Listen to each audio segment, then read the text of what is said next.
Donc, depuis un siècle, en fait, c'est la même histoire qu'on a collée dans la tête des gens, des citoyens qu'on veut consulter maintenant pour savoir s'il faut continuer ou pas. Alors, quelle est cette histoire? Le cancer du sein est identifié par un examen histologique à un moment T. C'est une maladie mortelle à développement loco-régional plus général, les métastases et le décès. Si on n'intervient pas, la progression de la maladie est inéluctable, linéaire dans le temps, avec un enchaînement mécanique.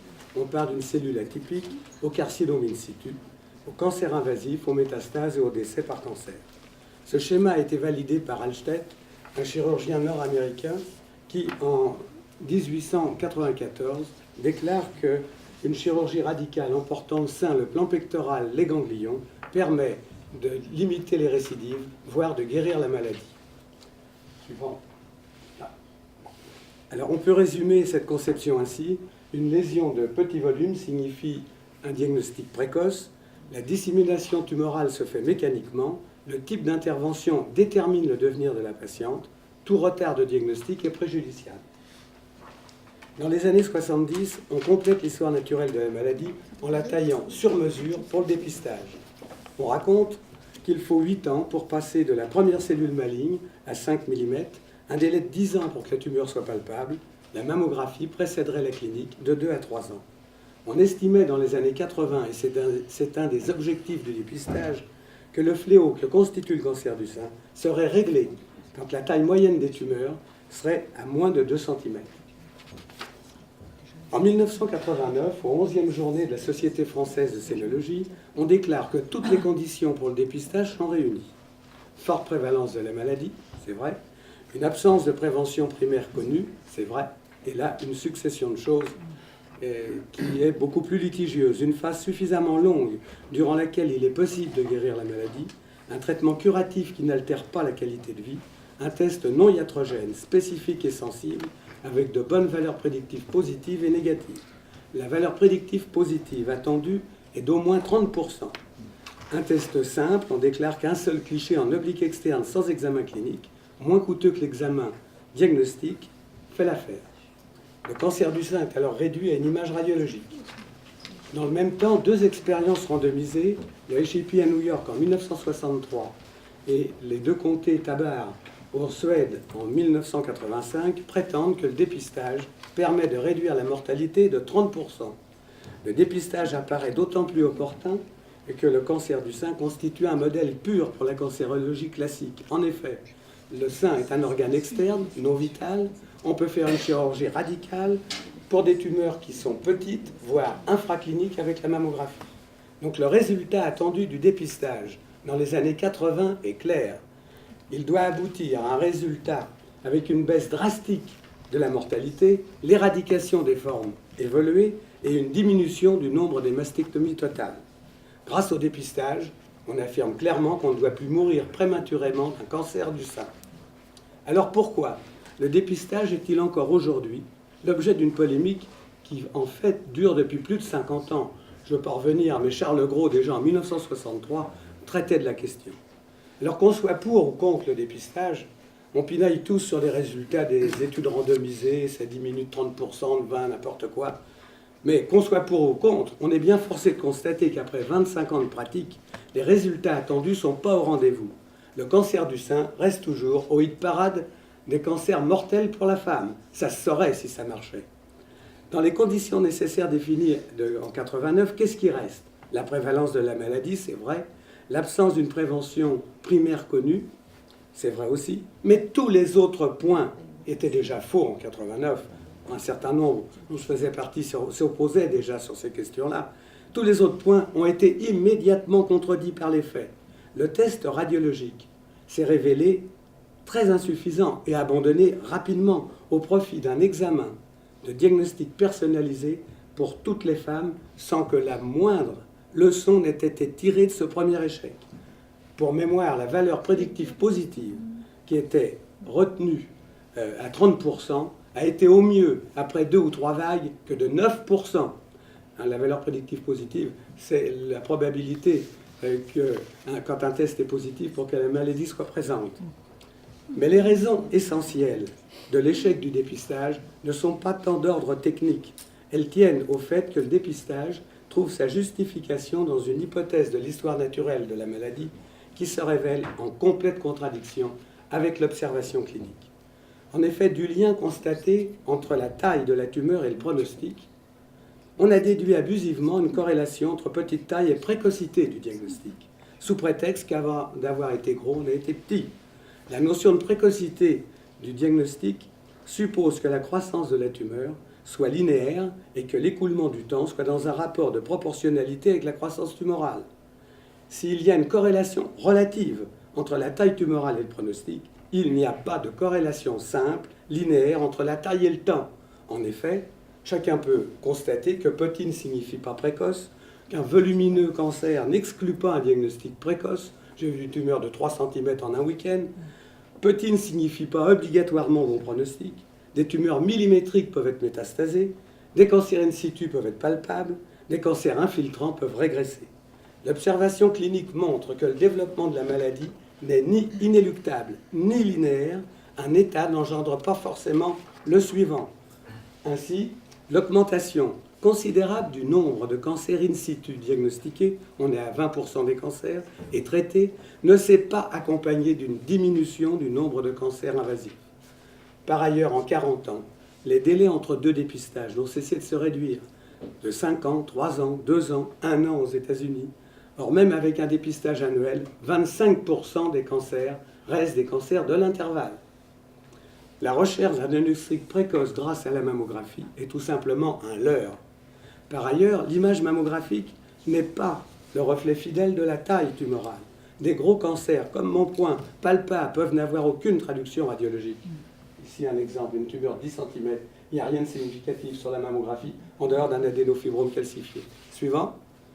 Notre perception de la maladie dépend bien sûr de l'outil d'observation. Il suffit de comparer la mammographie aujourd'hui à l'IRM. Non, on peut. Non, voilà.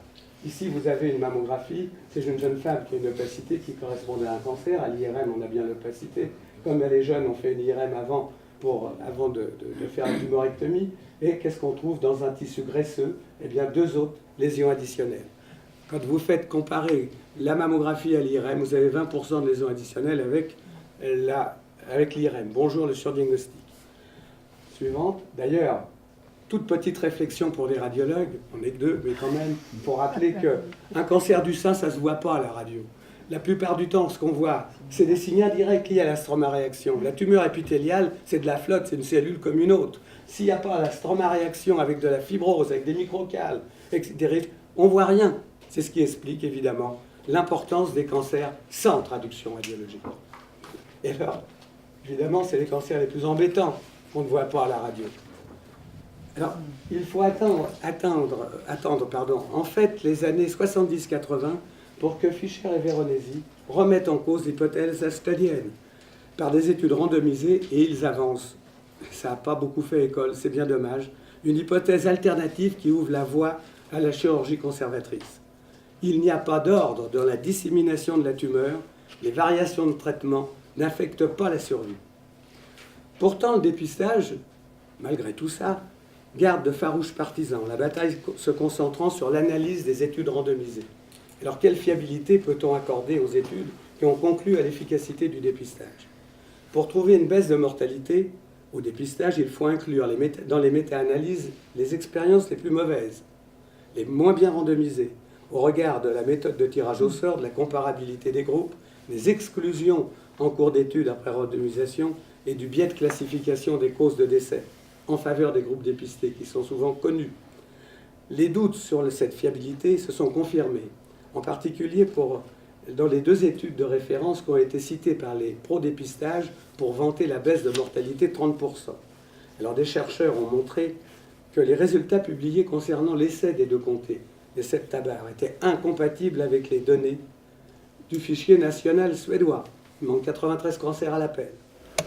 Les études randomisées les moins mauvaises qui ont fait l'objet d'audits, celles de Miller, Canada 1, Canada 2, n'ont pas trouvé de baisse de mortalité.